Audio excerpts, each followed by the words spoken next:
Hello everyone, my name is Sven Schulz from Akasol, and I'm really excited today to give you a presentation about the right battery technology for commercial vehicles at the ACT Virtual Congress.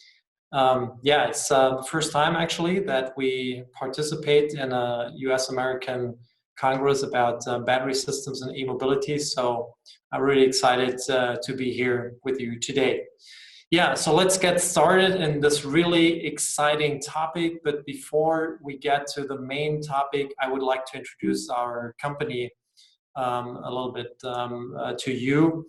So who is Akasol? Well, first of all, here are a couple of facts and figures. Akasol is a German-based company focusing on lithium-ion battery systems since 2008 already for commercial vehicles.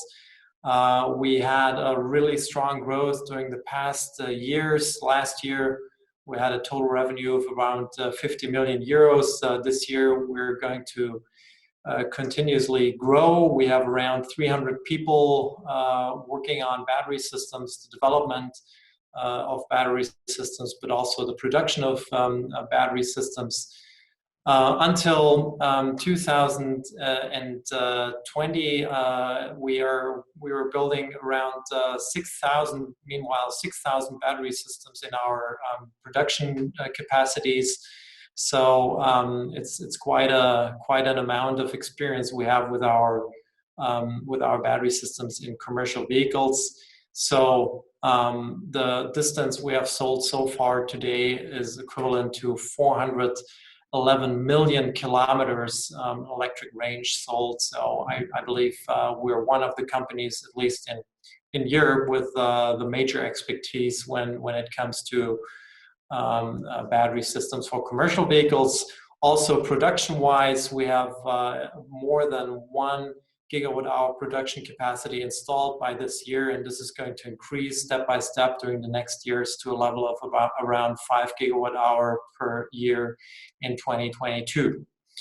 I already told you we're located in Darmstadt, where our headquarters is. We're building a new headquarters there right now, and a new gigafactory for Akasol battery system production. This headquarters will be finished now in September, where we are going to move in. And this is also going to be our major production site, where we're scaling up to around 2.5 gigawatt hour until 2024. The main production site, however, today is in a city called Langen, not far away from Darmstadt, only 15 minutes by car. There we have an installed production capacity of 800 megawatt hour. But we also have a footprint in the US. Since this year, we have our first production facility in the US with a total capacity of 200 megawatt hour per year. We just shipped and installed that production line this summer. Despite Corona, it was possible for us to do that thanks to a great job we did with our team in the US, supported by the team in Germany, of course, and with some digitalization tools like augmented reality devices that helped us to install that first production line there and also do the ramp up of the production line right now. However, we have big plans in the US. We're building up more production capacities. We have a big contract with one of the world's leading commercial vehicle manufacturers. And for this manufacturer, we are going to ship a lot of battery systems within the next years. And that's why we decided to invest massively in our US production site in Hazel Park. Okay, so what are we doing? We're, as I explained in the beginning, we're developing and building battery systems, the right solution for different applications. This is what we do. And this is also is really important for everyone to understand. There is no one-size-fits-all battery system, and this is also the reason why we have a product portfolio which is separated in four major groups. Starting on the left side, it's the high power, high energy battery system, which is a good combination if you want to operate electric buses that also are supposed to be fast charged in their environment. So those are the battery systems we ship right now to Daimler buses and also other bus manufacturers in Europe mainly. Then we have the ultra high energy battery system. This is going to be the so-called third generation of serial battery systems we're shipping to our major customers. This high energy battery system is meant mainly for long range vehicles. The third group would be the ultra high power battery systems. Those battery systems are supposed to be installed into hybrid applications, mainly diesel hybrid, but also fuel cell powertrains are designed in combination with those kind of battery systems. So we'll give you some examples about that later. And of course, the low voltage solution, the 48 volt solution, really interesting for several kind of applications. Right now, we're having a ramp up of serial production for construction equipment manufacturer. That company is using the 48 volt solutions for excavators and front wheel loaders. The segments we're focusing on is the on-highway segment with buses and commercial vehicles, and the off-highway segments with rail applications, industrial vehicles, marine, and stationary solutions like that battery-powered fast charging station you see here, really fancy design and also a technology solution that we have for fast charging infrastructure without the potential grid connection, where we support it with battery in terms of charging and discharging. Okay, talking about the battery technology, what are we doing? I always start with what we're not doing. We're not developing cells. We have various kinds of cell suppliers who are focusing on that. It's what we call also cherry picking. There are many great solutions on the market right now, also preferences that our customers have.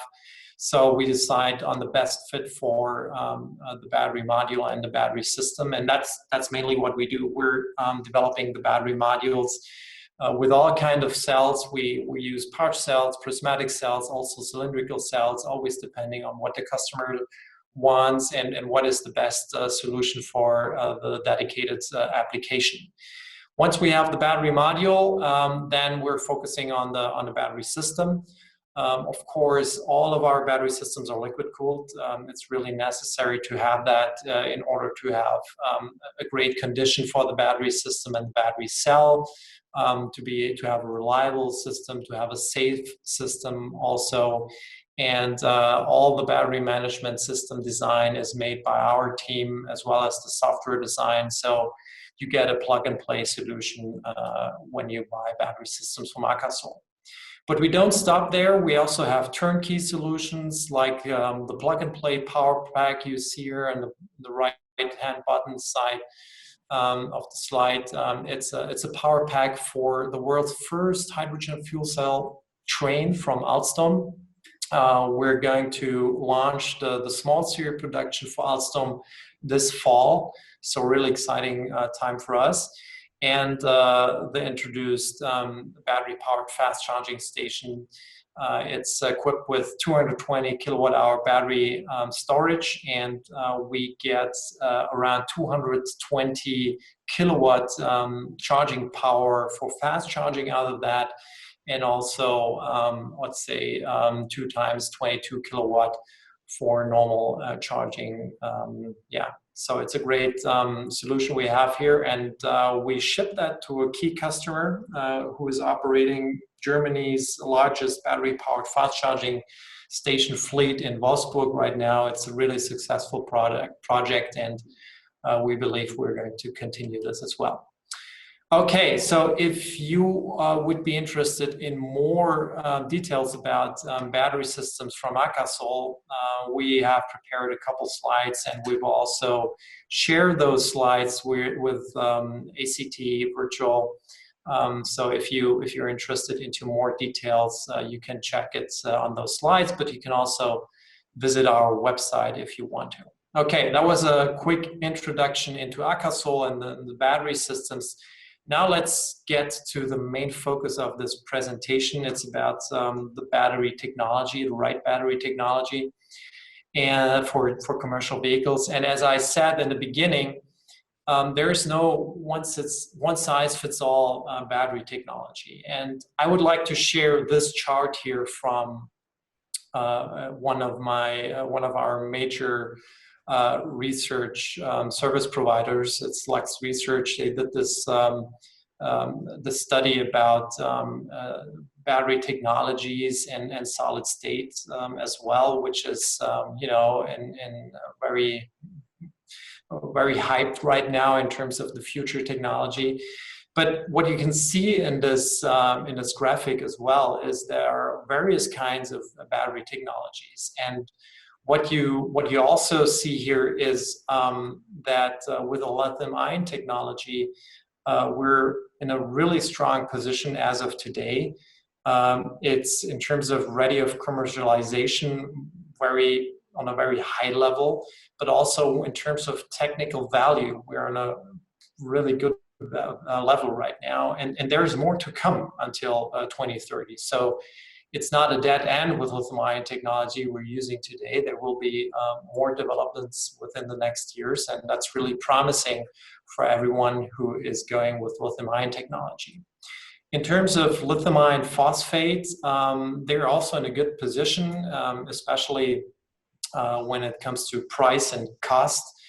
But when it comes to the technical value, the curve is going to slow down, and that's probably not what you hear from the cell manufacturers. They will probably tell you something else, but through this, there are technical limitations in terms of the technical value, mainly energy density. There have been improvements in the past, but the limits are achieved there.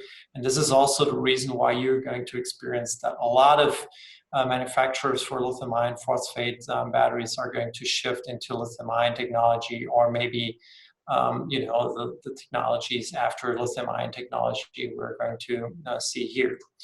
So talking about the post-lithium-ion technologies, which is discussed with solid state mainly at the moment. So there are a lot of startups doing research for solid state.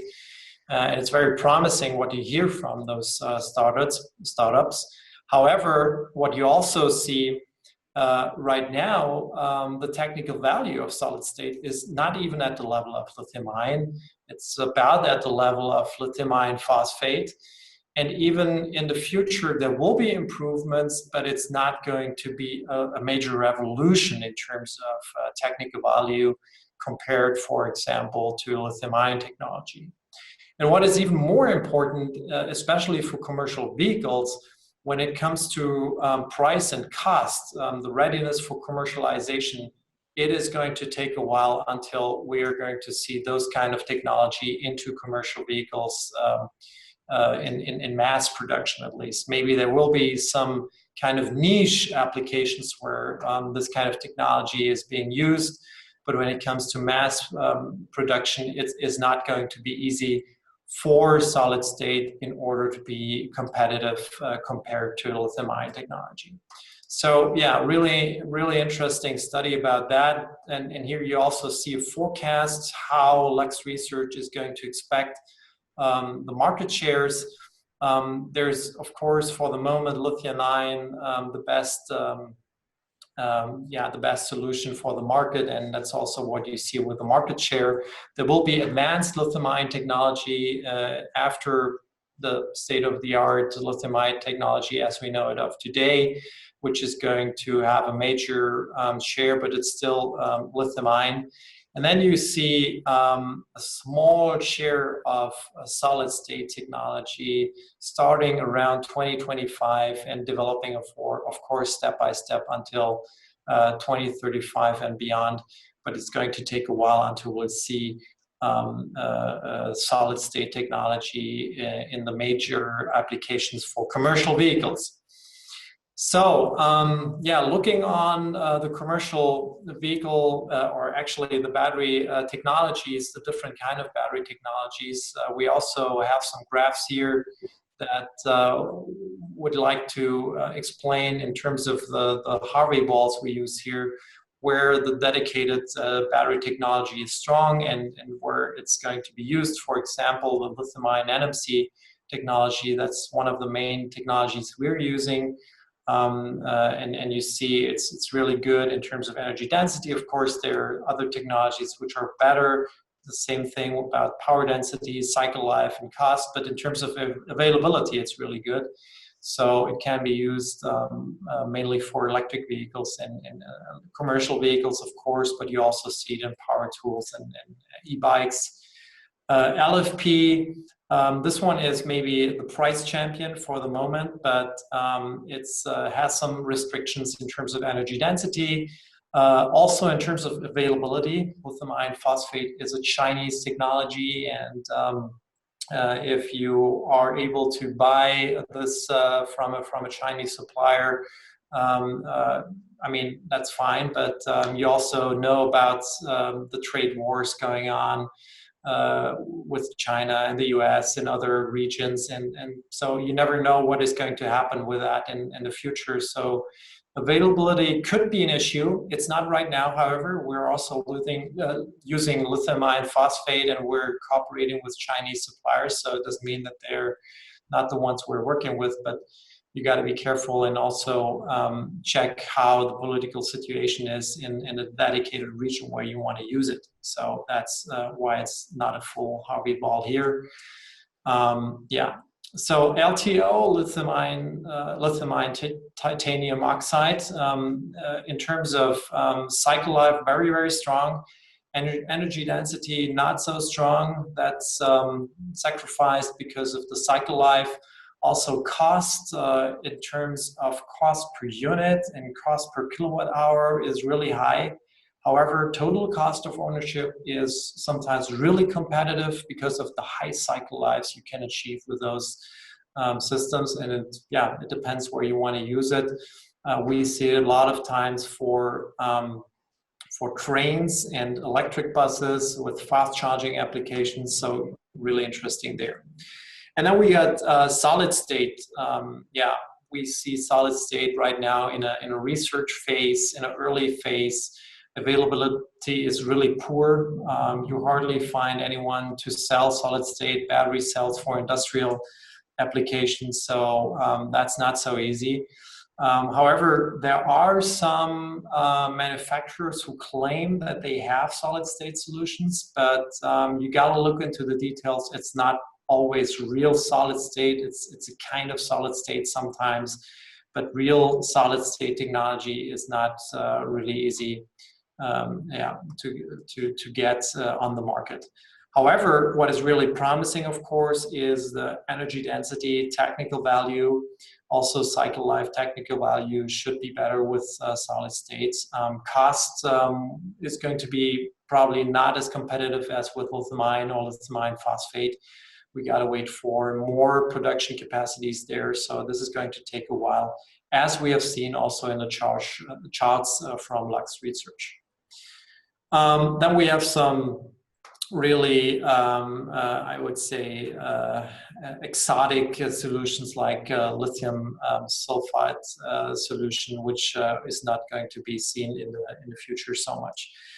However, if we look into the future, the conclusion is right now, high energy density at a low cost makes NMC superior to LFP and LTO for the moment. And there is going to be a close race between lithium-ion and solid-state technology, even in 2030. And this is why we're using mainly NMC technology today. Of course, we're also looking into solid-state, and we're going to use to see in the future how this is going to work out. So total cost of ownership. Maybe this is a topic I would like to talk about as well, because it's not only the cost of a battery system that should be considered when you decide with which kind of technology you want to go. At the end of the day, it's the total cost of ownership. And total cost of ownership is mainly combined with the cycle life a battery cell can bring. And we have a couple TCO examples here with certain kind of cells we're using in projects. So what you see here is that gray line. It's a high cycle battery that we have in our product portfolio. The green line you see here, it's a high energy battery system made with battery technology from the year 2018. And the blue line is a line that shows the price and cost development of a high energy battery system with a technology in 2022. And what you see here from today's perspective, it looks like the high cycle battery in the beginning is the most expensive one compared to the cheapest one, the high energy battery from 2022. It's more than 360% more expensive than the cheapest one. So it's quite an investment into the battery, and it's also more expensive compared to the technology, the high energy technology from 2018. But what you also see in terms of cycle life, you don't have to replace that kind of battery systems for many kilometers. So it's going to achieve a range up to 550,000 kilometers without being changed in the vehicle with that dedicated drive cycle we used here. And that's what you see also here with the high energy battery system in 2018. Once you have to swap the battery one time, the full perspective is going to be more expensive than the high cycle battery. However, with the new technologies from high cycle perspective, with the 2022 technologies for high energy battery systems, you could even replace 2 times and be still more competitive in terms of pricing compared to a high cycle. So this is just a graph that is supposed to show you that you cannot always count on the initial investment into a battery system. You always have to look on the total cost of ownership over lifetime. If you need to replace a battery system during lifetime, what's the initial cost? What is going to be the future cost if you're going to replace a battery system here? And this is just to give you, a hint that you should look into that once you want to decide with which kind of battery system you want to go into the future. As a summary, and with that summary, I come to an end with my presentation. There is, and that's really clear, there are different kind of battery systems for different kind of applications. For mild hybrid, full hybrid, full electric, even if it's opportunity charging, if it's long range vehicles. So there are different kind of battery systems with different requirements also in terms of vehicle types. There is no one size fits all battery system. Of course, there are battery systems that can be mainly used for most of the vehicles in your fleet maybe, and for your applications, but there might be vehicles where you don't want to use the same battery system like you want to have in maybe in a long range application. And there's also supposed to be the total cost of ownership approach in order to choose the right application, because this is also what the end customer is looking into. And sometimes maybe the cheapest investment and initial cost for battery might not be the right TCO approach. And this is also the reason that underlines our strategy, that our battery solutions are made to fulfill the different customer requirements and fit the applications, because that's the focus where we need to be in order to make the customer happy and also the end customer, and they will come back to Akasol in order to have more projects. Okay, that was it from my side. I'm really happy, and I hope that you liked the presentation. I hope that I provided some information you have not seen before, something that also helps you with your selection of the right battery solution in the future. If you have further questions, we have an office in Hazel Park also with our sales team. They're also able to visit you in the US. That's no problem for them. Or otherwise, if you are just able to have virtual meetings, they can also have that with you with Teams or anything else. So maybe we have a chance to meet soon once the travel restrictions are over for us here in Germany in order to visit you in the US. And yeah, I'm excited to see you, to meet you in person. Take care, stay safe. Thank you.